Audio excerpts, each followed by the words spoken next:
Hello and welcome to Catch News. The Congress party has decided to promise reservation for the most backward classes within the 27% reservation for them in Uttar Pradesh. The party has announced that should it come to power, it will move legislation to offer reservation within reservation to the most backward classes in Uttar Pradesh. I am in conversation with my colleague Charu Kartikeya, our assistant editor at Catch News, who has been studying this subject, and we'll try and understand from him why the Congress party has done this. Is this possible? Is it legally permissible? And what would be the implications of this move? Charu, why has the Congress party decided to offer what they call MBC or most backward classes reservation in Uttar Pradesh? Bharat, on the face of it, Ghulam Nabi Azad, who is the Congress General Secretary in charge of Uttar Pradesh, announced today that while Rahul was touring the countryside in Uttar Pradesh in the last month as a part of his Khat Sabhas, many members of backward communities, those who belong to those communities who are not the dominant ones among the OBCs, they met him. Many members met him and they complained that these communities failed to take advantage of the OBC quota because those advantages are taken away by the dominant OBC communities in the UP. There are only two dominant communities, the Yadavs and the Kurmis. The rest others are very small in number and therefore they suffer in this race for quota within that 27% limit. So this was on the face of it. Then he said that we held meetings, we held our own analysis and we came to understand that this might actually be true. And therefore, we decided that we'll take this decision. But is there any evidence besides this anecdotal and experiential evidence? Because Ghulam Nabi Azad said initially only 3 or 4 people came and talked to Rahul Gandhi. And Rahul Gandhi said, if 100, 150 people come to me and say this, then I will consider it.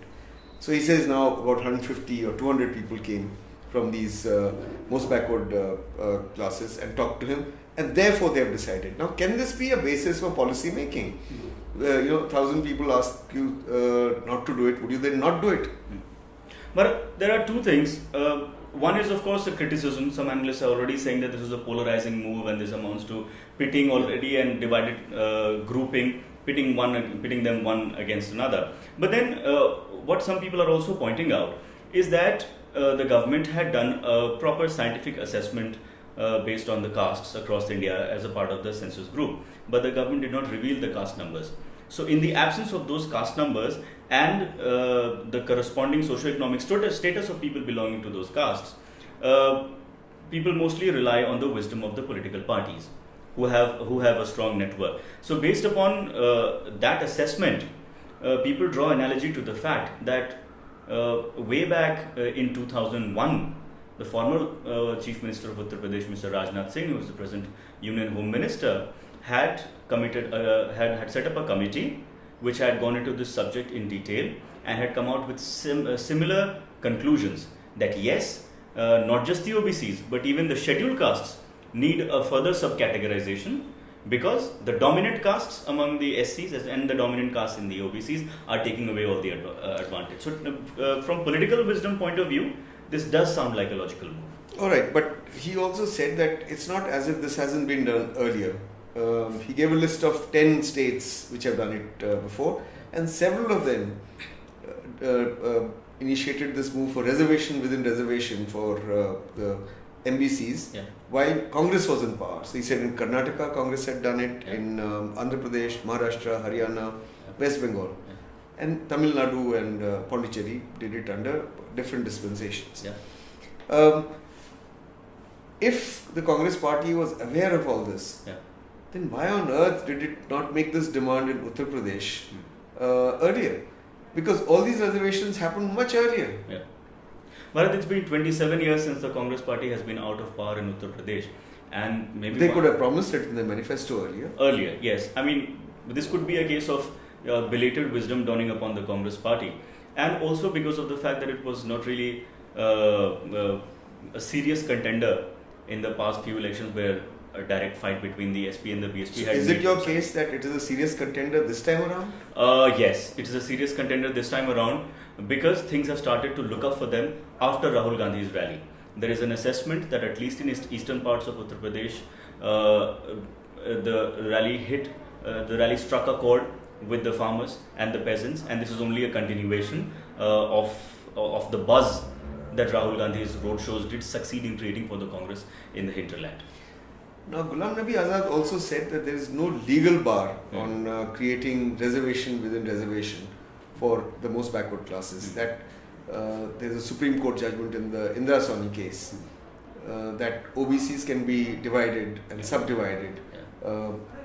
But did the Supreme Court say that the government is free to give reservations within reservation of 27% for the most backward classes? Bharat, I'm not sure whether whether a clear observation on this note from the Supreme Court exists or not. But then the fact is that there is precedent. The fact that 10 other states already have this provision. The fact that UP had also announced this provision. Why it did not go ahead with the provision was because there were protests from the dominant caste and not because of a legal objection. Apart from the states that you mentioned, Bihar also has the EBCs, the extremely backward caste that was set up by the subcategory that was created by Nitish Kumar when he was in alliance with the BJP. So this precedent does indicate that there is probably no legal barrier. Why didn't the Congress, which was in power for 10 years at the centre recently, from 2004 onwards, not initiate this at the national level? They promised similar reservation for Muslims at one point of time, based on the Sachar Commission report. Did nothing about it. I don't remember them saying even once that they would want to do something for the most backward classes within the OBC reservation quota.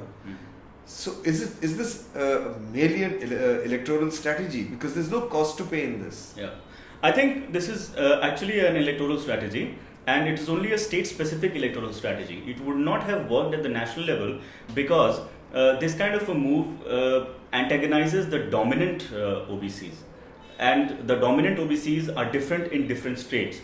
And at the national level, they constitute a different voting segment for the Congress party. So when the Congress was in power before 2014, it was occupied in dealing with OBC demands from various groups in various states, the Jats in Haryana, the Gujars in Rajasthan, and a few others in some other parts of the country. So at the national level, it had to look at different states differently.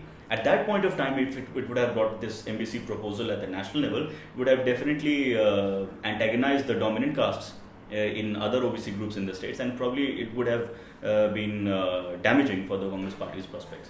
But the dominant OBC groups have never been with the Congress, so it doesn't matter if you antagonize them. But the reason I said that it's a cost-free strategy, just as Rahul Gandhi's strategy of collecting Kisan demand charters and saying that if we come to power, we will write off your loans. It's a strategy which doesn't cost him very much, because he knows that the Congress party is not coming to power in Uttar Pradesh. At least in the current scenario, it doesn't. Nobody says it's going to be the number one party and that it will form the government. Since you are not going to form the government, you can promise the earth. You can promise everything. You can promise the moon to everyone, and that's what he's doing. Loan write-offs. Taking into account all the demands of farmers and offering MBC reservations. Yeah, but I mean, at the end of the day, you can look at it that way, but it doesn't really serve too much of a political purpose, because what if you do come to power? What if you don't? Of course, these things will not come to. What if you do come to power? You will be held accountable for the promises that you've made. So the Congress is making these promises with due seriousness and with a sense of responsibility. This might even trigger a race for the MBC vote significantly, only for the fact that among the dominant OBCs, the Congress does not have any prospects. The Yadavs are already with the Samajwadi Party. The Kurmis have traditionally been with the Bharatiya Janata Party. It's the others. There are smaller other OBCs, like there are Shakyas and there are Kevards, there are Mallas. There are many others. There are over 200 communities in Uttar Pradesh's state-specific OBC list. With the central list, there are about 75 or 76. So that means 200 sub-communities are being reached out to with this message. So it might be significant. When they will vote for Congress or not, it will depend upon probably the wave at that time. when we reach closer towards elections? Well, my experience is that elections are not won through mathematics. That so many communities, so many voters, and they will vote for you, and you'll get elected. It doesn't work that way. But do you think it's a clever strategy in the sense that Congress this time is trying to do two things?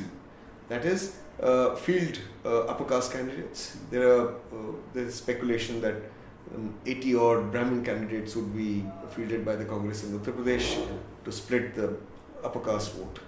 Now it remains to be seen whether they would also field MBC candidates, because they have been promoting a couple of MBC leaders. Do you think they will promote these most backward class leaders and field them in the election, or this is just an electoral promise, a carrot being sort of dangled before the MBCs? The indication so far is, Bharat, that they might, because the two key appointments that took place a couple of months ago, one of Sheila Dikshit as the Chief Minister face of the candidate. Sheila Dikshit is married into a Brahmin family of Uttar Pradesh, even though she herself is from a Punjabi Khatri background. The other appointment was Raj Babbar as the president of the Uttar Pradesh Congress unit. Raj Babbar belongs to one of those OBC communities which are not among the dominant communities in Uttar Pradesh. So the two appointments that have already been made actually give out this indication that the Congress is eyeing these two separate groups. Now when candidates are announced, only the story will be clear by then. Yeah. But thank you very much for explaining what the Congress is doing and what the electoral consequences of this would be. That is all we have for you today. We'll be back again with an interesting discussion again soon. Until then, goodbye.